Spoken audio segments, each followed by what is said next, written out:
And welcome back. We have another pen to do, and I'm kind of jumping back into the filling mechanism category and just taking a little break from the hooded nib series right now.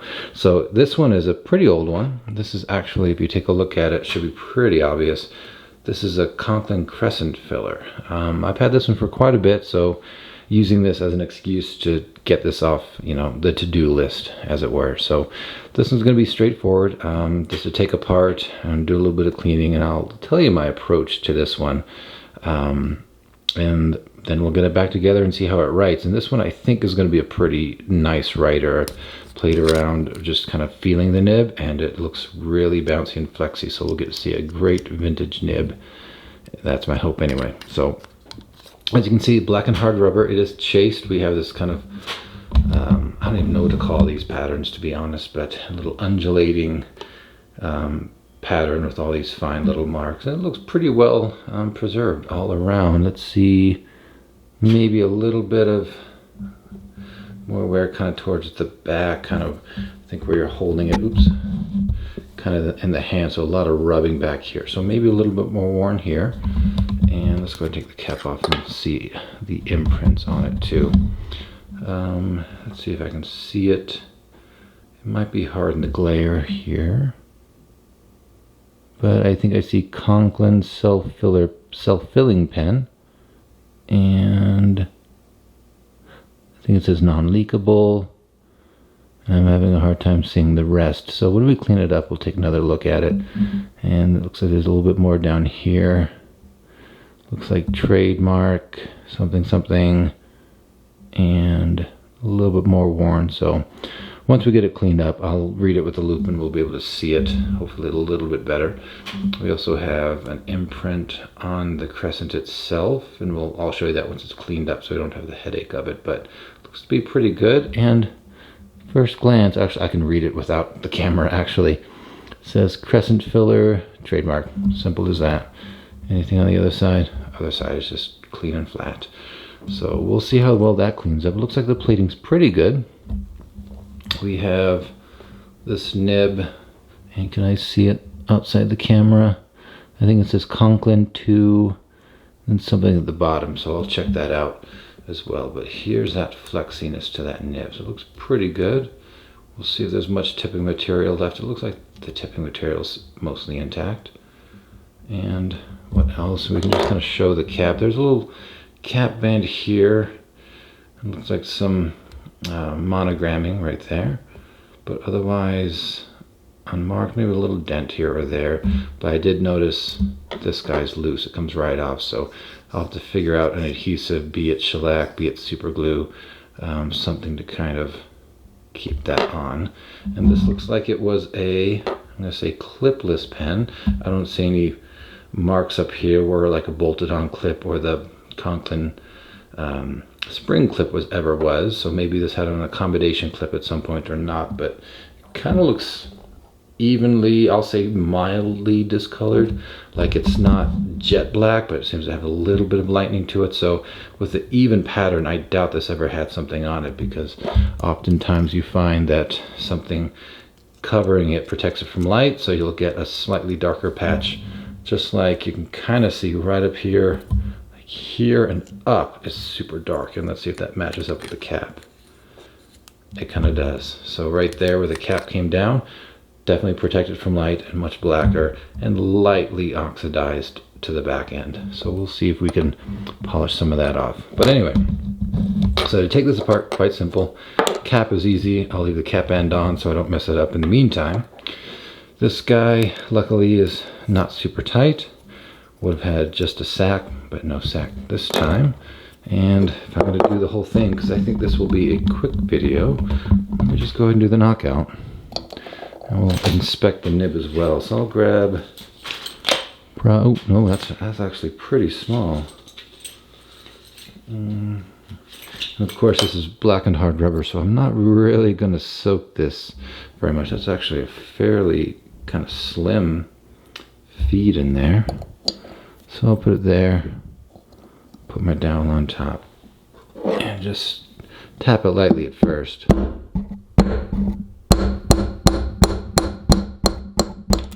Came right up, not too too bad at all.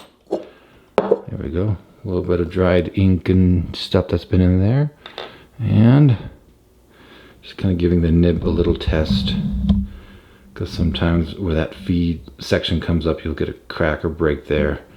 But everything looks intact, and I'm not seeing any, oops, freaking out on the focus, cracks coming from the breather hole. So overall looks pretty good so far. Set that to the side and we can take a peek at this. Fairly simple feed. This you'll see on Conklin's a little waste in here. I'll call it a waste, a little cut in, but that's actually fairly consistent with a lot of Conklin feeds that I've seen.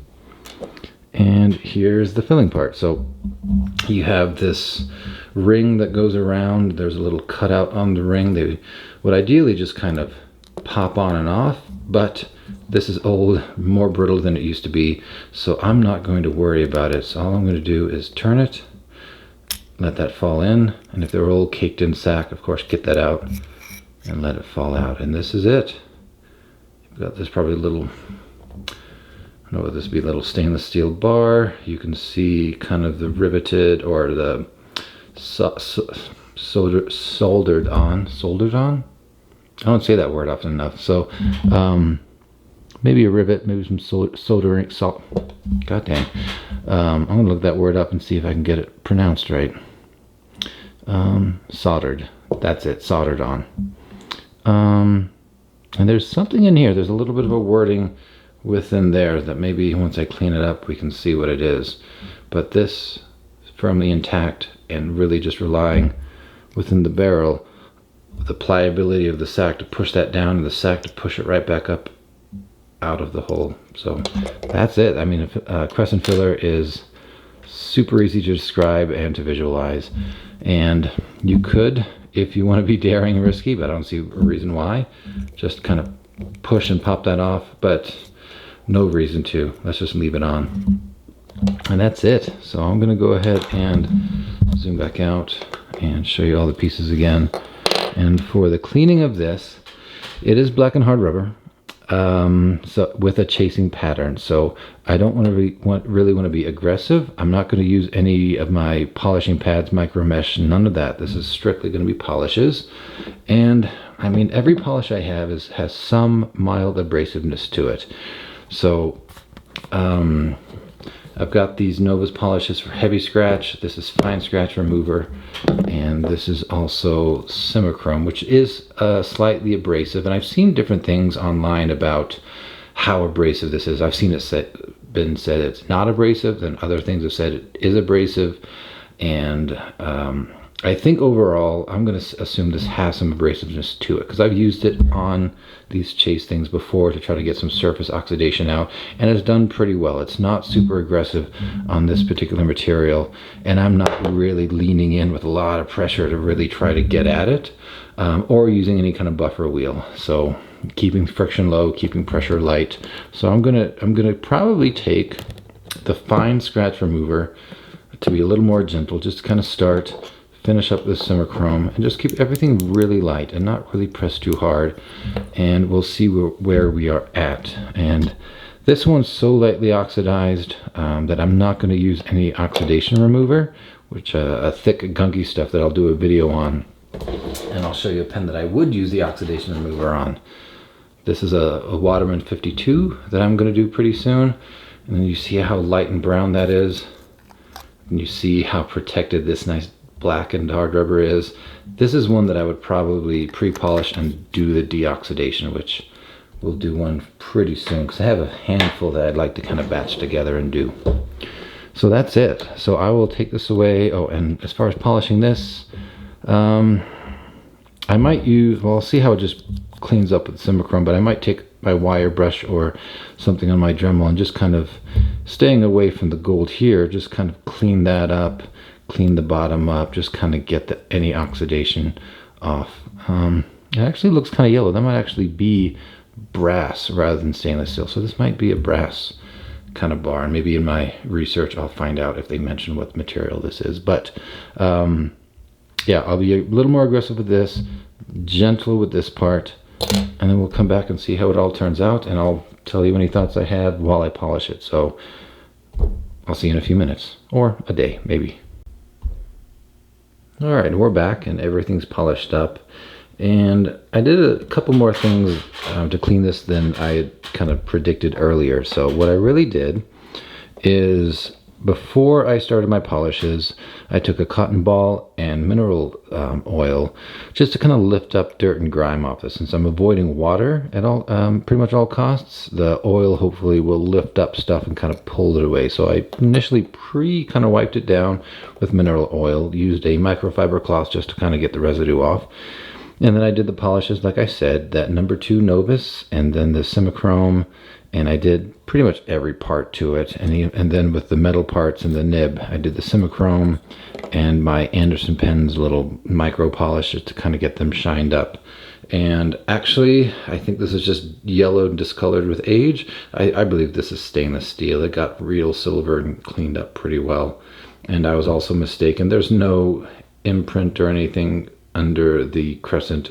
I just mistook, you know, dirt and grime buildup for maybe some writing. But overall, cleaned up pretty well. And I think we're ready to get it back together. And I will say, it looks, oh, and at the end, after all my polishes, again, to get residue off, I did wind up doing one last kind of rub down with mineral oil and wiping off with that microfiber cloth. So it does look pretty shiny right now, probably because there's that mineral oil kind of coating it. And I think overall we're doing pretty good. So I pre-cut a number 16 sack. That's about what this nipple is. It's just a little bit bigger than 16, so this will make a nice tight fit. Let's go ahead and get it in there and actually do the nib and feed first, so I don't have to worry about those. And this polished up pretty nicely, and I'll show you once we get the whole pen together. And I kind of pre-tuned this nib. It does have a little bit of tipping material left, and it lined up pretty well with just a little bit of manipulation. So let's line it up, push it down, and we know from looking before that that feed came all the way down to the bottom, and it'll seat itself nicely. Kind of looks like it did before. Conklin, it does say Conklin 2, and then the part that's kind of hidden down at the bottom just says Toledo, and then an M for, I assume, medium. Maybe, but it looks like it's a fine nib, so I'm just fine being a little bit nitpicky about the way that sits. Got rid of the feed that extended beyond there, so I think that's pretty good. We can always play with it a little bit more, but there we go. We'll get the shellac. And I did have to use a knife, a little blade, just to kind of scrape off residual sack from the nipple. Off to the side. We'll take our sack, wipe off the tip just a little bit, make sure there's no shellac in that channel. Put it on. Force that in. We'll give it a little rotation. Let's make sure everything's evenly distributed in there. Gotta get off that extra. Okay. And tighten my shellac before I spill it. And I'll take my talc. I'll just dip the tip, and then I'll spread it up. Okay, so that's ready. So the thing with these crescent fillers, we have to get the crescent bar in first. And there's 2 ways we can do it. I have my little alligator forceps there, but I think I'll do it the quick and dirty way. If you don't have these, this is the way that I would do it. So we have our ring, set it to the open so that the space keeps that little slit in between. I'm going to turn that slit to the bottom and open end towards us. Take this, face the crescent down, and if you want to just start it and let it kind of slide back, you might be able to play with it a little bit. If you're lucky, you'll get it right in there. Go as far back as I can. And again, I'm going to have the not being able to do it on camera, even though I've done this so many times. Oh, there we we go. Let's see if I can just get lucky. And this would be the way. Again, I don't want to keep you guys on the camera just to see if I can do it this way. It'll eventually happen. You'll get lucky. You'll send it down. It'll find its spot. But just to save the time, I'm going to go ahead and take, you know, if you have some thin forceps, you have these guys. Same method. You're just going to guide it down with purpose, right? So I'm going to take it, slide it down, and oop, did I find it? Yep. Slides right in, and I'm going to go ahead and turn that little ring and keep it in. I mean, some of these crescents are a little bit higher. This one doesn't want to go too far, because all you need is a little sliver of that crescent to go through, and that's not going to go anywhere. So that is basically it. And I'm going to take my sack, and just like the lever, I'll call this the top, and line up my nib feed with the crescent, and that's what I'm going to do. Just a touch more. Oop. Yeah, that's pretty good. So there we go. That is the crescent filler. And also for this, I did go ahead and just put some shellac on the bottom of that kind of lip, and then let it slide on. Spread that shellac under it, rotated that around, and since there's really no orientation, I guess I could have orientated the band to where I wanted, but to me it didn't matter. So I guess you can play around with where it threads and then get that engraving where you want, and my shellac's already setting up so it's not rotating, but I guess you could do it that way as well. So we'll let that shellac on the sack set. I'll let that shellac set a little bit more, and I'll go do some reading, and we'll come back and do a little bit of a writing sample. I'll make sure that nib looks tuned, and we'll see how it looks like, especially when that mineral oil kind of dries a little bit as well. Maybe it'll become a little bit less shiny, and we can see if there's any color change or difference between what we did before and after. So that is it, and we'll talk in a little bit. Alright, here we are. Everything is polished up and ready to go. So let's go ahead and show the pen a little bit. And my fingers are inky because I've already done this video once, but I forgot my sound. So here we are, take two. So if you see a little bit of remnant of ink on the nib or anything on the pen, that's kind of where it's coming from. But let me show you where we are coming from. Get that cap band shined up to top. So let's go ahead and show it top to bottom. I know we've done it a few times, so let's just do it quickly. And I think the lighting in this room is actually working for me. It looks definitely pretty darn black. I can still see ever so faintly, and I doubt you're going to pick it up, ever so slight of a darker to slightly lighter black transition. So there's a little bit of a difference still, and I still kind of see a little bit right around where it's harder to polish around this C-ring here, that it looks a little less shiny than the rest. But I think, you know, in person I see it, on the camera it's gonna look probably pretty shiny and glossy throughout. So let's go see all this nice chasing on the cap. The cap looks really intact. Again, there was no clip on this one, not even any evidence that it had an accommodation clip at any point. And we have the cap band down here. Let's go ahead and zoom in a little bit. And it has this nice kind of Gothic lettering in there, and the trouble thing with Gothic is like, well, I don't know if it's trying to be a C, a G, an E, or whatever, but I think it's ERG is what I think the little monogram is. Very nice overall. And like I said, I had put shellac and let it spread through, shellac down here, let it spread through and get around the cap ring, and it seems to be pretty on there, so I'm glad I used a simple material to keep that on. Let's go ahead and show the nib. We will show you a little something. Let's find it. Okay, so it really just says Conklin up top. This is a number 2 nib, and below it, it would say Toledo, and very below that, which is hidden now by the section, is an M. So I assume that's meaning that this is a medium, maybe? Even though when I look at the, yeah, see there's some ink. It seems like it's going to be a fine writer, but you'll see in a minute. The feed nicely polished, as ebonite tends to do. It has the wasted, that's what I'm going to call it, that little drawn in waste in the middle of it, which kind of helps date the feed and the pen a little bit. And then we have a lot more chasing, pretty well intact throughout. We have the ring with its gap right there, and we have the crescent, which I need to flip to the other side, because as I'm writing, I'd rather be able to see it than have it on the opposite side. And the crescent just says, let me see if I can find it. Yeah, it says Crescent Filler trademark. Very simple. This also will help date the pen a little bit.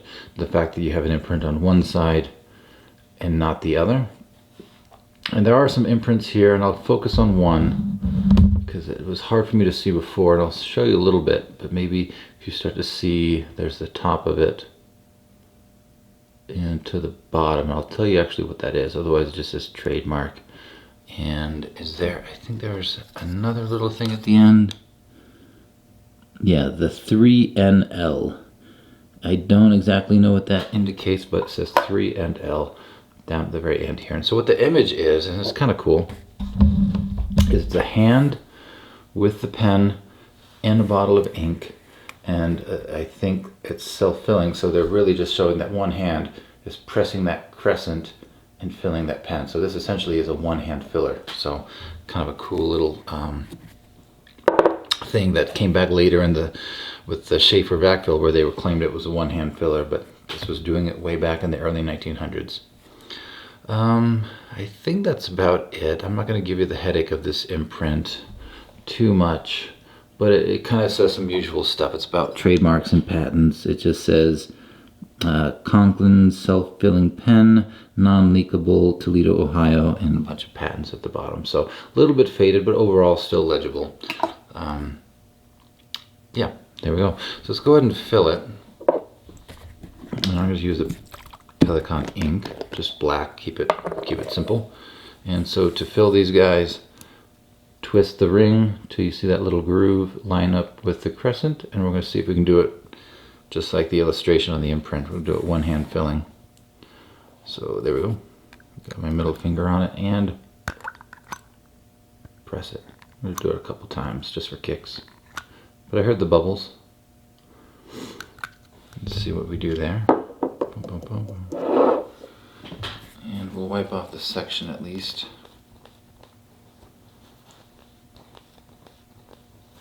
Okay. Okay. Let me get a cap back on this. And zoomed out, zoomed in. Just kind of go somewhere in there. And let's see what we can do. Is focus okay? Let me see if it's going. Okay, it picks up. There we go. So let's go ahead and write a little bit, and I'll just give you some brief highlights about the Conklin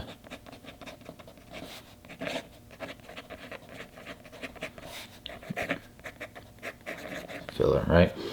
So we've talked about Conklin before, especially when I did the glider. So I won't go into too much, but the claim to fame for Conklin around 1898, I've seen a couple dates, 1897, 1898, something around there, is when they started developing or marketing this pen, and it's claimed, I've seen it written two ways, either the first or one of the first self-filling fountain pens. And by self-filling, it's saying that they are like the first to introduce like the latex sac with the compression bar that generates a vacuum so that you're not directly putting ink into it yourself. So I've seen that as the major claim to fame for this particular pen. I don't know which way to say it, first or one of the first. I don't know if there's some smaller regional manufacturer or somebody else who has a patent, but I'll just leave it at that. And so these patents are coming out about 1901 and 1903. So this really kicked off the self-filling fountain pen. And that was the claim to fame. And this crescent filler was what they really got by on for the first 20, 30 years of their run, because the crescent filler, we'll just round it to about 1900, and it finally got discontinued at about 1930. And let's see, there are a few dates that I can highlight for when this particular pen likely came out, because there's a couple little things that you can say, ah, look at the feed, ah, look at the crescent, and just kind of how they did things. And I have roughly in my head, but the feed was a very small, smooth, simple feed for a while. But I think around 1907, or somewhere in the early 1900s, it kind of changed to kind of had that waist in it. And I may be mistaken on this one. I don't have my written down notes in front of me, but it went from just like this simple feed to this waisted somewhere early on in its making. Then there's the matter of the crescent itself, and I think it was 1913 is what I saw, but if you want to say around 1910, 1913, this was a plain crescent, nothing on it. And then from about 1913 to 1920, the crescent had writing on one side, and then from 1920 to the end, it had writing on the crescent on both sides. And I think there's a little bit of a design of a crescent within the crescent on the lever, on the crescent bar itself. So a couple of things, and this one being a one-sided crescent puts me in this 19 teens range as far as this pen goes, and I definitely have the wasted feed, so that was you know, pushes me a little bit further from the initial. So I think so. I'm firmly in the 19 teens, so this is definitely a 100-plus-year-old pen. And what can I say? The one thing you're going to note about it and hear about it at some point is the Mark Twain Association. So apparently he was the not brand ambassador, but he was like the spokesperson for this pen, mainly because he liked the fact that the crescent was essentially a roll stop, right? I mean, a lot of pens had clips or something on it, so if you put it down, that clip would stop it. But if you were writing and you just put your pen down without capping it, you know, there's nothing really there to stop it unless you had like a filigreed metal thing that would have enough texture or facets that would just kind of stop it. But for everybody else, it would roll, and this kind of stopped it no matter what. Rolled that way, and that was brilliant because, you know, this thing's roll off the table, fall, break, bust, you know. So this is what he really liked about it, and he advertised for it. And this is such a part of the history that the modern Conklin company, when they recreated the Crescent Filler, they called it the Mark Twain. And on the cap band, besides just saying Conklin, on the other side is a facsimile of the Mark Twain signature. So this is like almost like integrally tied into the history of the Crescent Filler. As far as like whenever I read things, they will never fail to mention this. And what else? I'll just say, like, this really put Conklin on the map for the first couple decades of the 1900s. They were part of the big four, you know, Waterman, Parker, Schaefer, and Conklin was right up there.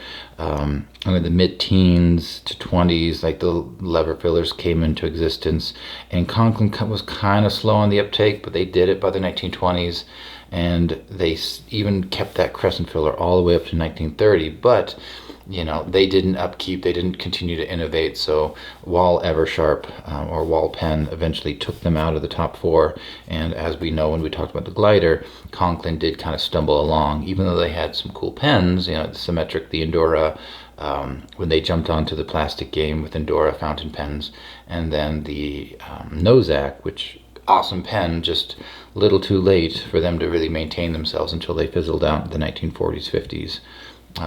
And just finally disappeared. So this particular pen, 100 years old, looking pretty good. So let me go ahead and do the little sentence just to kind of critique how it's writing. And we'll go.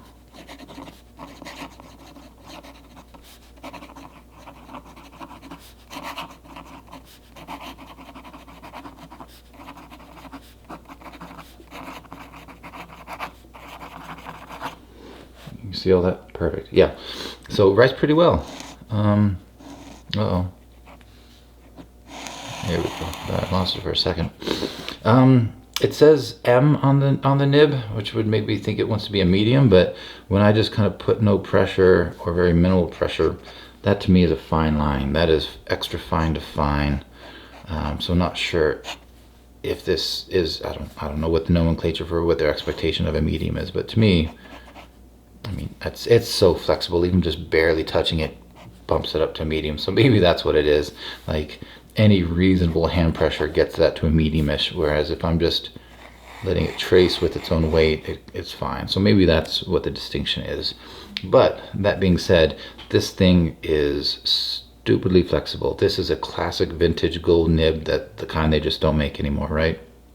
So if I just kind of go no pressure and just slowly add pressure to it, I can really go through a lot of subtle width changes, right? This is super tunable to get something out of it that you want. And it goes right back to a nice thin line and picks right back up. So this is stupidly flexible, very fun, very bouncy to write with. If I just do my signature with my own natural hand variation, like pressure variation, you're starting to get like little thin parts, little thicker parts. That cross is kind of tapers out to a point. I lost it a little bit there. But overall, just common writing without being even trying to make it flexible gives you a lot of character to your writing. So it's really fun so far. As a fine, or as what I'm going to call it, feels fine, there's points when I'm moving it around, and I can double check and do a little smoothing. That actually didn't do it there, but there's a moment or two every so often where I feel it wants to catch the paper. That might just be a smoothing and alignment issue, which I can double check. But overall, with just casual pressure, it does still feel pretty smooth on this Rhodia paper. And let's just see how wet this is. I bet it's going to be stupidly wet.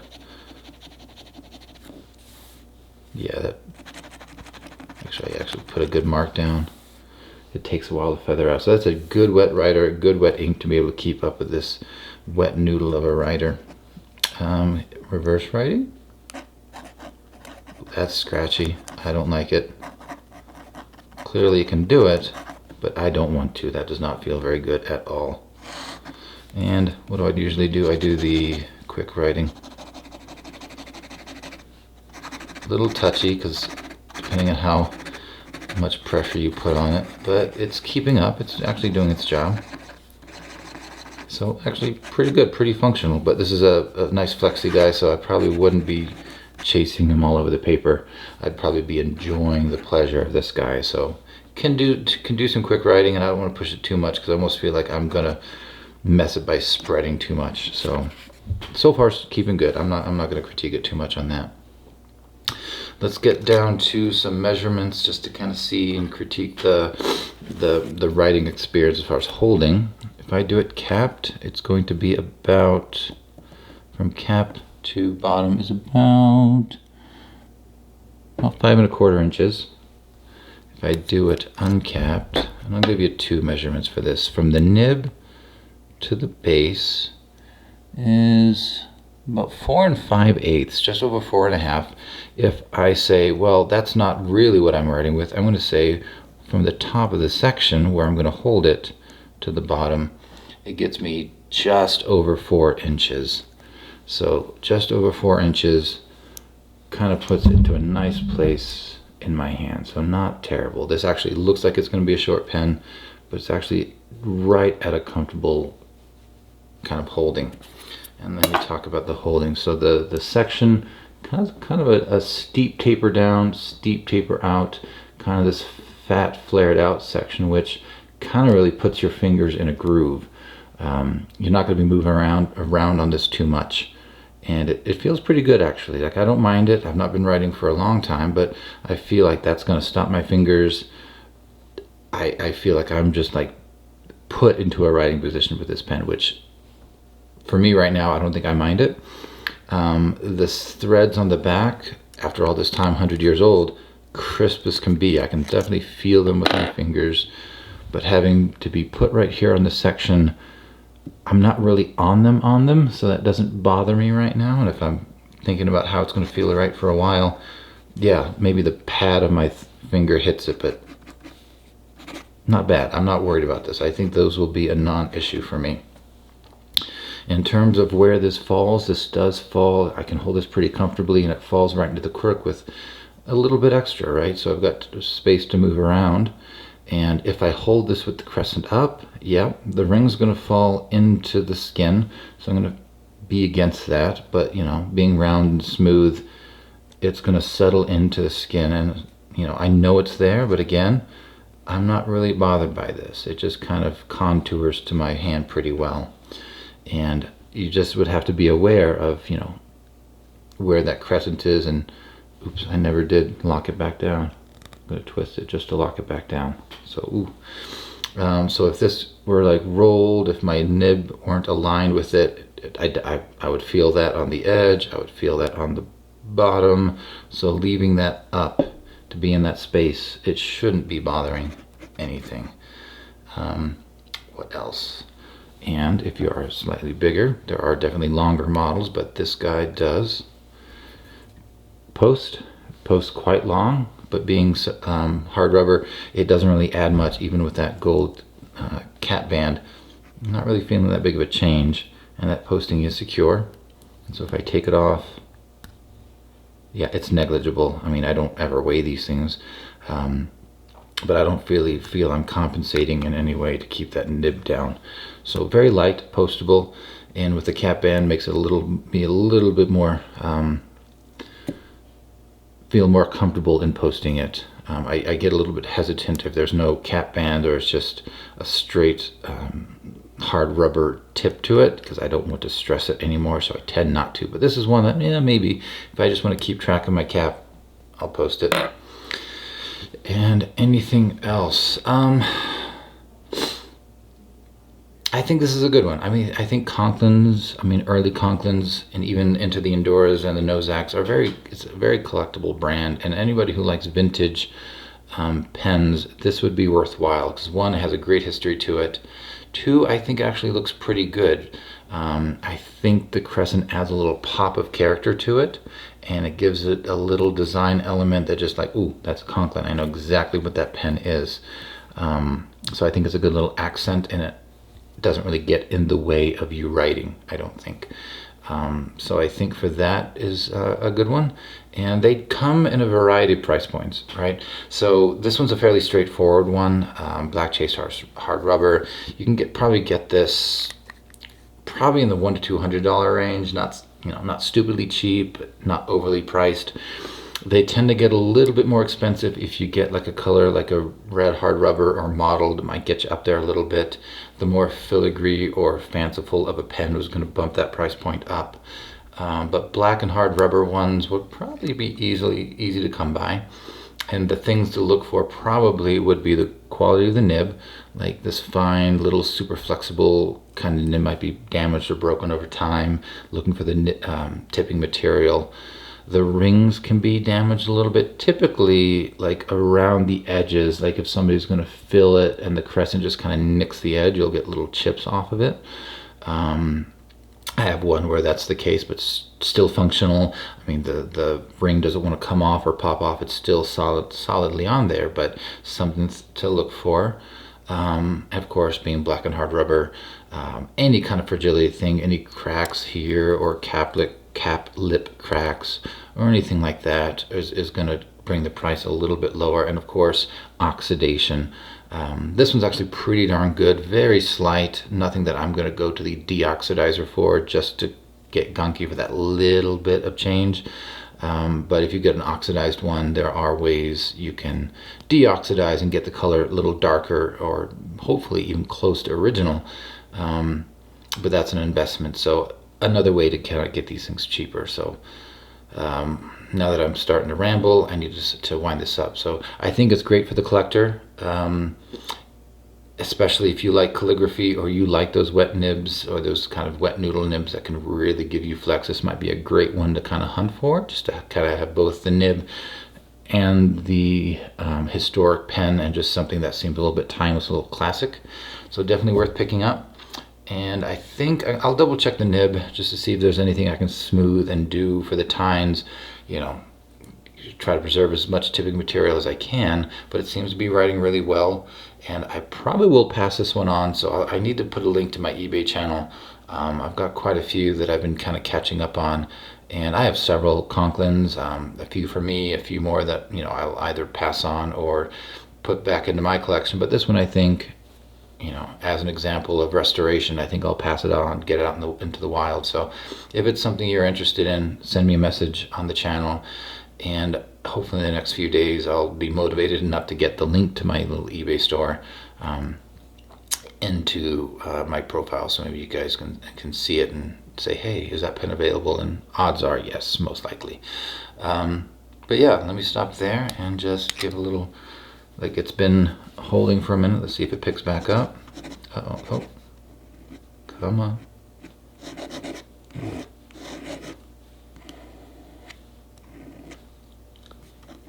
There we go. I just put my tongue to it. So the tip dried out a little bit. Flow's still there, but don't wave this around in the air, I guess. But still good. Picking right back up.